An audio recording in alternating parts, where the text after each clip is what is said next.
what you should be benchmarking in terms of looking at a retirement plan's fees. The first thing that you should be looking at is the investment fees. And this is a hot topic in our industry right now with litigation going on, with making sure that the lowest cost share class is available and different investment options.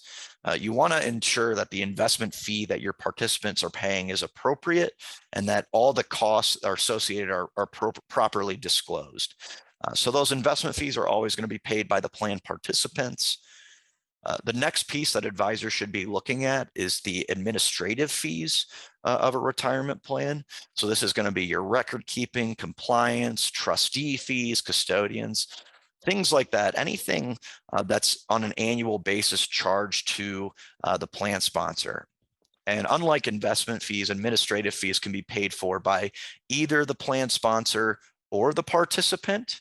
And then lastly here, we have everyone's favorite conversation piece is the advisory fees part. So is the advisor compensation that an advisor is charging appropriate for a plan of that size? And again, that can be paid for in a number of different ways. So that's the different kinds of fees that we should be looking at. But there's other considerations that need to go into a prudent benchmarking process.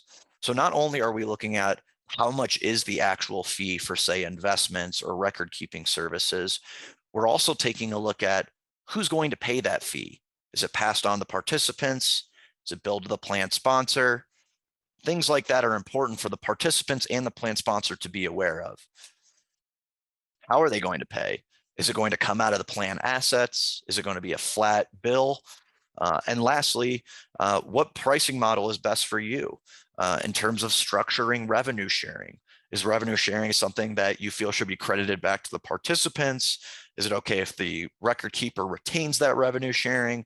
Should it be placed in a ERISA budget for other plan expenses? All of these different pieces should be considered when you're evaluating a plan's pricing model. So taking a look at the factors that impact pricing, we have things like complexity, educational support, service requirements, compliance factors. Do you have multiple vendors that you're working with? Are you working with a record keeper, a TPA, and a custodian? What kind of fund considerations are there? If there are proprietary funds that are affecting the current pricing of the plan, how complex is the plan design? What kind of financial wellness or participant education is being provided to the plan? All of these things need to be taken into consideration when you're benchmarking a retirement plan. And then lastly, with the plan and provider considerations, it's important to balance both of these when conducting a benchmark study.